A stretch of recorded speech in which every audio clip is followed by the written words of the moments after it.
우리는 항상 믿음을 우리 편에서 생각하고 우리가 원하는 그러한 측면에서 접근을 하고 바라봅니다.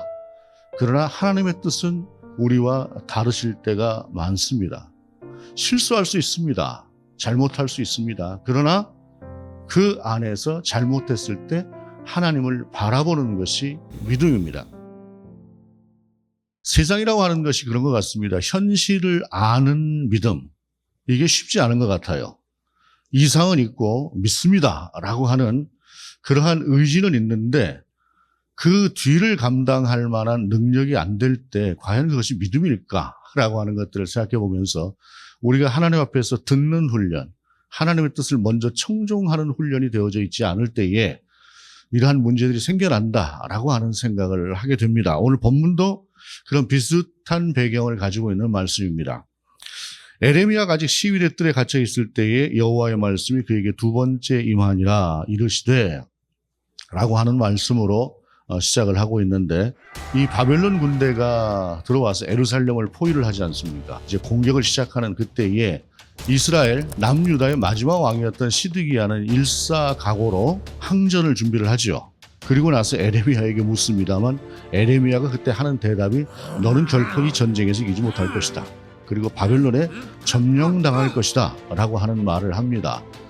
지금 전쟁을 할 때에 옆에서 기운을 북돋아 줘도 이 시원찮을 판에 그렇게 굉장히 급박한 상황 가운데서 그렇게 얘기하는 에레미야를 시위대 뜰에 가두지요. 시위대 뜰에 가두고 있었을 때에 에레미야가 어떤 심정이었을까요?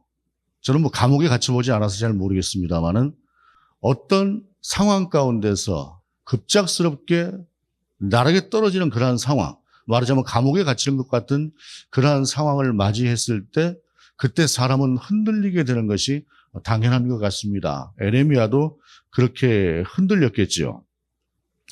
바로 그러한 에레미야를 향해서 하나님께서 말씀을 주셨다라는 것입니다. 여전히 시위대 뜰에 갇혀 있고 하나님께서는 에레미야를 통해서 너희는 망할 것이다 라고 하는 그런 말씀을 주셨던 그때에 그 말씀을 묵상하고 정말로 하나님께서 어떻게 하실 것인가 라고 하는 생각을 가지고 있었을 만한 에레미야에게 하시는 말씀이 2절에 보게 되면 일을 행하시는 여호와, 그것을 만들며 성취하시는 여호와, 그의 이름을 여호와라 하는 이가 이와 같이 이르시도다 라고 말씀합니다. 본문에서 사용하고 있는 일을 행하시는 여호와, 성취하시는 여호와, 그의 이름을 여호와라 하는 이라고 하는 이 말씀은 하나님께서 창조의 사역을 감당하실 때 주로 사용하는 그러한 말씀입니다. 즉 이 말씀은 이 땅에 존재하는 모든 것들의 근원이 되시고 그 모든 것들을 경륜하시고 이끌어 가시는 하나님이시다라는 것입니다. 즉 에레미야가 지금 감옥에 갇혀 있는 이 상황, 그리고 그 이후의 모든 상황까지도 하나님의 뜻 안에서 있는 것이다. 이유가 없이 에레미야가 감옥에 갇혀 있는 것은 아니다라고 하는 것을 말씀하시면서 그 다음에 우리가 너무나 잘 아는 말씀이죠. 너는 내게 부르짖으라 내가 내게 응답하겠고 내가 알지 못하는 크고 은밀한 일을 내게 보이리라 라고 말씀하고 있습니다. 부르짖으라 라고 하는 이 말씀은 우리가 소리를 높여서 하나님 앞에 외치라 라고 하는 그러한 의미도 있지만 하나님 앞에 여쭙고 질문하라 라고 하는 의미도 이 안에 포함이 되어져 있습니다. 그런데 에레미야가 묻기도 전에 하나님께서는 말씀을 하시죠. 하시는 말씀이 무엇입니까?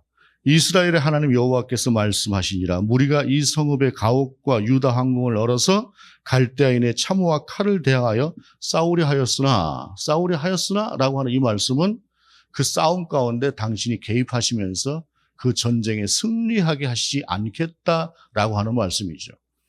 이 말씀은 누구도 원하는 대답이 아니었을 것입니다. 누구도 원하는 말이 아니죠. 왕이었던 시드기야뿐만이 아니라 망할 것이다라고 선포했던 에레미야조차도 마음속으로는 하나님 이 상황을 좀 돌이켜 주십시오. 돌려주십시오. 우리가 승리할 수 있도록 해 주십시오라고 하는 마음이 왜 그 안에 없었겠습니까? 그럼에도 불구하고 하나님께서는 너는 가서 망할 것이다 라고 전하라고 하는 그 말씀이 너무도 힘들었겠죠. 오죽하면 요나와 같은 선지자는 하나님께서 니느웨를 망하게 하실 것이다, 40일 후에 망할 것이다 라고 하는 말씀을 전해라 하니까 하나님이 아무래도 니느웨를 살리실 것 같아, 니느웨를 망하게 하시지 않을 것 같아 하는 생각에서 도망을 하지 않았겠습니까? 에레미야도 그런 심정이었을 것입니다. 그런데 하나님께서는 분명하게 말씀하십니다. 망할 것이다. 그들이 결사항전을 각오했으나 결단코 그들을 내가 돌이키게 하지 않겠다라고 하는 말씀을 주시는 것입니다. 여기서 우리가 한 가지 생각을 해보고 싶습니다. 우리가 하나님의 음성을 직접 듣지 않고 하나님의 뜻을 제대로 알지 않고 그 상황을 보았다고 한다면 망할 것이다 라고 이야기를 했던 에레미야보다 결사항전을 각오한 시드기야가 훨씬 더 하나님의 뜻에 가깝다라고 생각을 했을 것입니다. 그럴 만한 이유들이 분명히 있죠. 이스라엘은 하나님의 백성이고 그들을 치러오는 바벨론 군대는 이방의 군대입니다. 왜 하나님의 사람들이 이방의 군대에게 무릎을 꿇어야 하는 것이냐? 하나님께서 우리를 도우실 것이다. 아마도 시드기야는 그 위급한 상황에서 자기가 지금까지 지었던 죄보다는 그래도 우리가 하나님의 백성인데 하나님께서 우리를 도우시겠지라고 하는 생각을 했을 것입니다. 그러나 여러분, 하나님의 뜻은 어디에 있었습니까? 이스라엘은 망해야 되는 그러한 절차를 겪어야만 했던 것이죠. 믿음이라고 하는 것에 대해서 돌아보게 됩니다. 우리는 항상 믿음을 우리 편에서 생각하고 우리가 원하는 그러한 측면에서 접근을 하고 바라봅니다. 그러나 하나님의 뜻은 우리와 다르실 때가 많습니다. 또한 내가 하나님 앞에서 부르짖는 나의 부르짖음이라고 하는 것이 내가 하나님께 받을 만한 그러한 상황이 아니라 먼저 회개가 필요하고 먼저 돌이켜야 하는 상황이 훨씬 더 많을 수도 있다는 것입니다. 그때 우리가 하나님을 향해서 믿습니다 라고 하는 그러한 믿음으로 나간다고 한다면 이미 망해야 되는 상황 가운데서 무모하게 도전하고 있는 시드기야와 다를 것이 없다라고 하는 사실입니다. 에레미야는 반면 어떻습니까? 망해야 하는 그 사실을 전해야 했던 에레미야는 얼마나 마음속으로 침통하고 아팠을 것입니까? 그래서 오죽하면 에레미야를 눈물의 선지자다라고 이야기를 하지 않습니까? 그 눈물로 하나님 앞에서 하나님께서 주시는 말씀을 선포하고 있었던 그 에레미야에게 망하는 것으로 끝나는 것만이 아니다라고 하는 것을 하나님께서 말씀하시지요. 6절 이하에 보게 되면 그러나 보라 내가 이 성읍을 치료하며 고쳐 낫게 하고 평안과 진실이 풍성함을 그들에게 나타낼 것이며 내가 유다의 포로와 이스라엘의 포로를 돌아오게 하여 그들을 처음과 같이 세울 것이며 내가 그들을 내게 범한 그 모든 죄악에서 정하게 하며 그들이 내게 범하며 행한 모든 죄악을 사할 것이다 라고 하나님께서 말씀하십니다. 징계가 목적이 절대로 될 수가 없는 것입니다. 어느 아비나 어느 어미가 자식이 잘못했을 때 그 자식을 징계하면서 징계로 끝내겠다고 하는 징계를 목표로 하는 회초리를 들고 야단을 치겠습니까?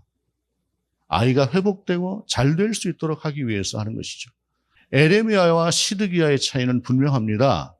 에레미야는 눈물로 전할지라도 하나님의 뜻을 전했던 사람이고 시드기야는 믿음처럼 보였을지 모르나 그 안에 하나님이 없었던 사람이었다라고 하는 사실입니다. 인생의 판단이라고 하는 것이 항상 옳을 수는 없을 것입니다. 그러나 그 안에 하나님의 마음을 품고 하나님의 뜻을 청종하고 하나님께 순종하는 마음으로 한 걸음을 내딛느냐 아니면 내 욕심이 중심이 되는 그러한 삶을 살아내느냐라고 하는 것이 우리의 믿음이 하나님이 보시기에 옳은 믿음이냐 그렇지 않은 믿음이냐를 결정할 것입니다. 실수할 수 있습니다. 잘못할 수 있습니다. 그러나 그 안에서 잘못했을 때 하나님을 바라보는 것이 믿음입니다.